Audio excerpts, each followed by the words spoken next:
to you. Thank you, sir. Dr. Hobbs, you are recognized. Thank you, Mr. Chair. That on? Okay. Yeah.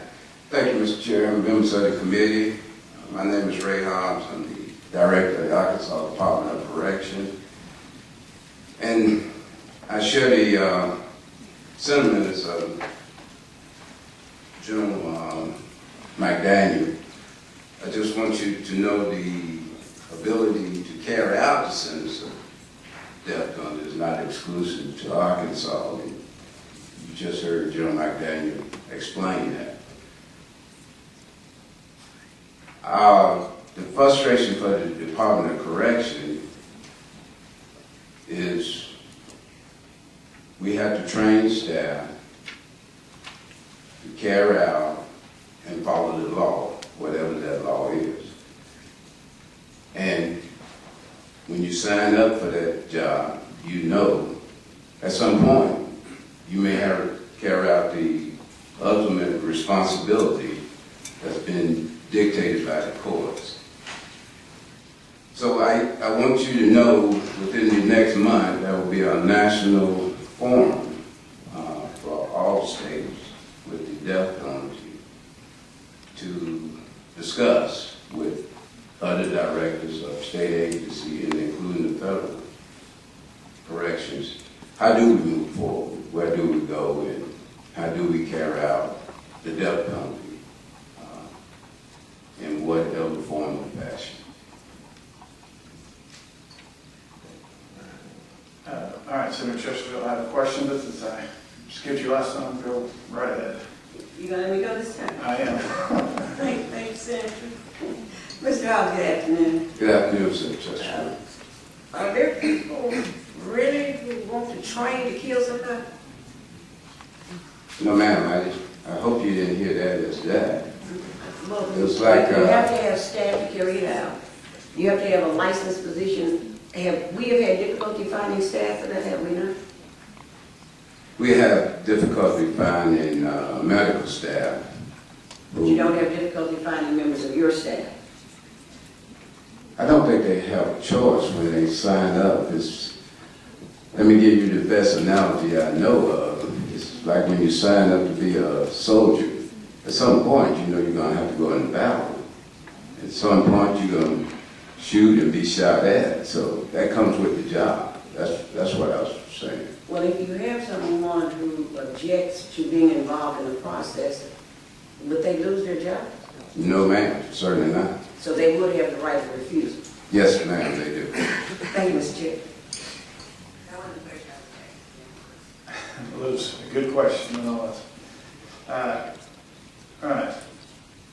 Dr. Hobbs, I'm reading Title 5, Section 54617, Method of Execution.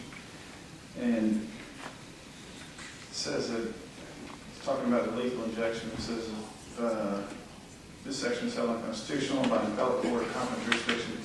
Sentence of death shall be carried out by electrocution in a manner determined by the director in his or her discretion. And since, for time at least, the Supreme Court is going to have to rule on our most recent attempt, but for time it had been, lethal injection had been deemed unconstitutional because of separation of powers. Did you all ever attempt to, I know it would be challenged, but did you all attempt to carry out a sentence through execution? Before the lawsuits, I'm trying to get the time frame. What time frame are we talking about?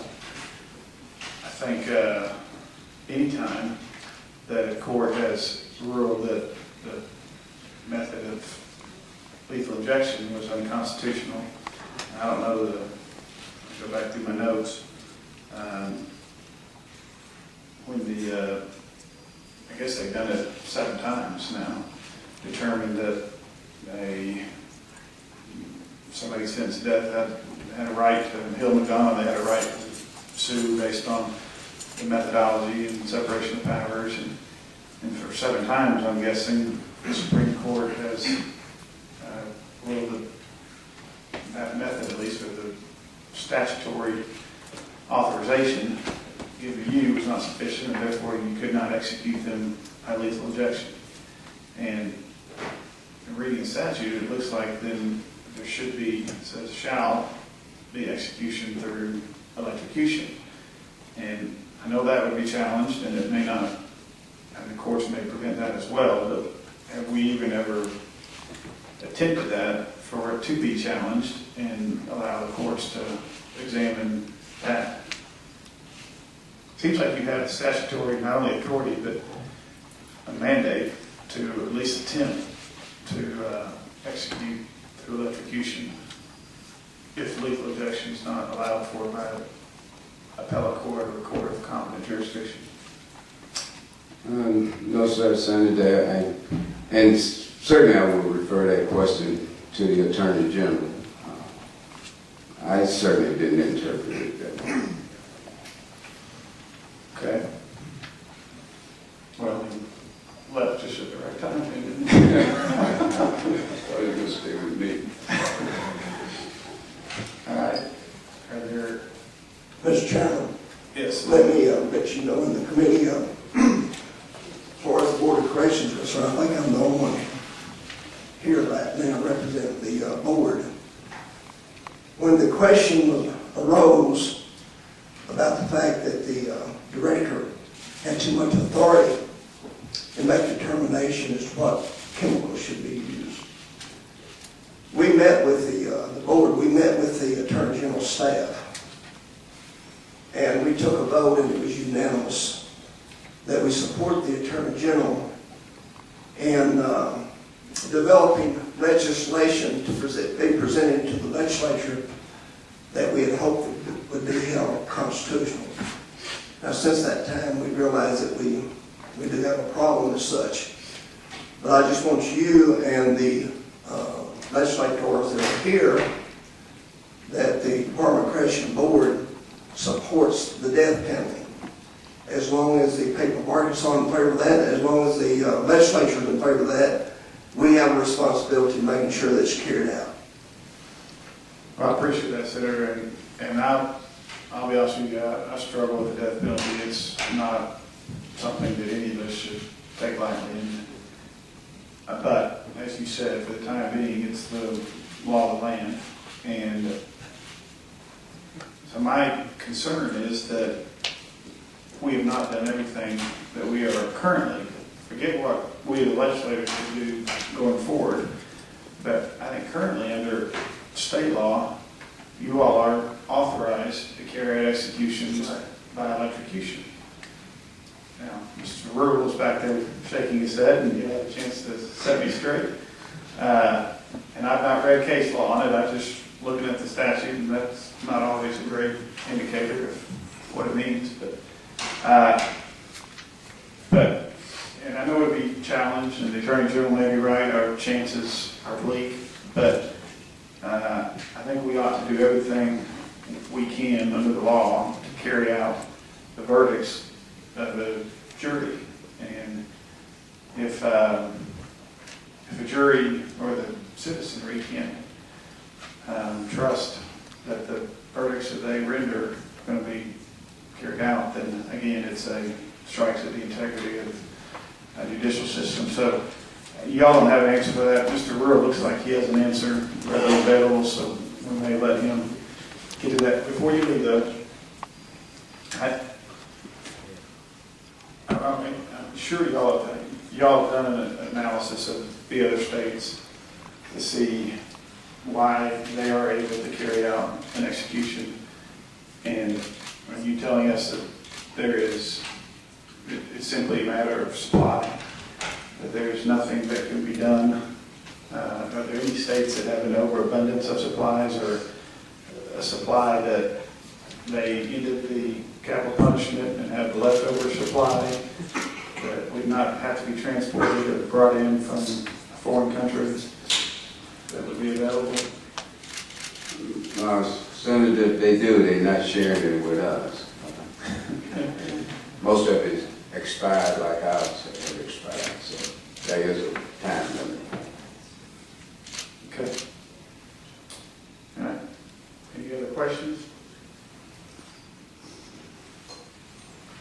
Director Hobbs, thank you for being here today. I'm just curious, is there any supply on hand of the drug at all that's not expired? In Arkansas? Yes, sir. I'm sorry, yes, sir, in Arkansas. No, sir, it's all expired. Okay, thank you, Director. Let's follow it. How about nationwide? Texas has some limited supply. Yes, sir. Do we know what other states have a supply? Again, if they have a supply, they're not sharing it because they want the ability to carry it out in their state. I guess these are hypothetical questions, but if a state did decide to do away with the death penalty and had an excess supply at that point, is there any legal restriction on us purchasing from that state as long as we weren't transporting them in from a foreign country? That may not be a question you could answer. Yes, sir. I would defer that back to the Attorney General. Yes, sir. Wiley, that will be left just at the right time. Well, I thought you were going to stay here at the table with me. All right. Thank you, Director Hobbs. Thank you, Senator. Thank you, Committee. Director Hobbs. Come back. Representative Walker has a question. Yes, sir. Oh, and Kazay, I'm sorry. Let's go Kazay first, Mr. Walker, if that's okay. Thank you, first, and then we'll get to you. Thank you, Director Armack. At present time, you have statutory authority for 2 methods. Does the department have any thoughts or input if the General Assembly were to permit alternative methods of execution? Representative, in all due fairness, anything I say can be taken out of context, and the lawsuits are all against Ray Hobbs and the Department of Corrections. So I would defer again to the Attorney General's office because they defend us in everything we say and do. In all fairness, thank you. Thank you. And Senator Hutchins, I just want to remind everybody, the Director Hobbs is involved in ongoing litigation, so there are some constraints, and I would suggest, as he has, if anybody has any direct questions like that, contact the Attorney General themselves. I don't think they're proper for Director Hobbs to be answering. It's because of that ongoing litigation. Thank you, sir. Okay, Representative Walker, you recognize. Thank you, Chairman Hutchinson. Mr. Hobbs, do you know of any statutory duty you have, and this is in relation to what Chairman Hutchinson said, to be zealous in trying to obtain medication or whatever else is necessary in order to execute somebody? In other words, I don't know of any duty to you where you're obliged to go to the end of the world or the end of America to try to find that drug if it's not available from a manufacturer or its origin source? No, sir. Now, if the legislature wanted to impose upon you that duty and said you have a duty to find whatever is necessary in order to carry out an execution, I heard you say that you would do whatever the legislature told you to do, consistent with your obligations as the director. Is that correct? Consistent with it being the law of the land, Yeah. that's what I would do. All right, thank you. That's what Mr. Glover said too. Yes. Well, I don't want to get into a fight with Representative Walker because I'll probably lose it, but I would say there is statutory language that says shall, and I think that imposes a duty, and it's in reference to the Department of Corrections, so I would say in my reading of it there is a duty, but that's, as all good lawyers can debate even the meaning of the word shall. So. All right, are there any other questions? All right, seeing none, thank you. Thank you, Mr. Chairman. All right.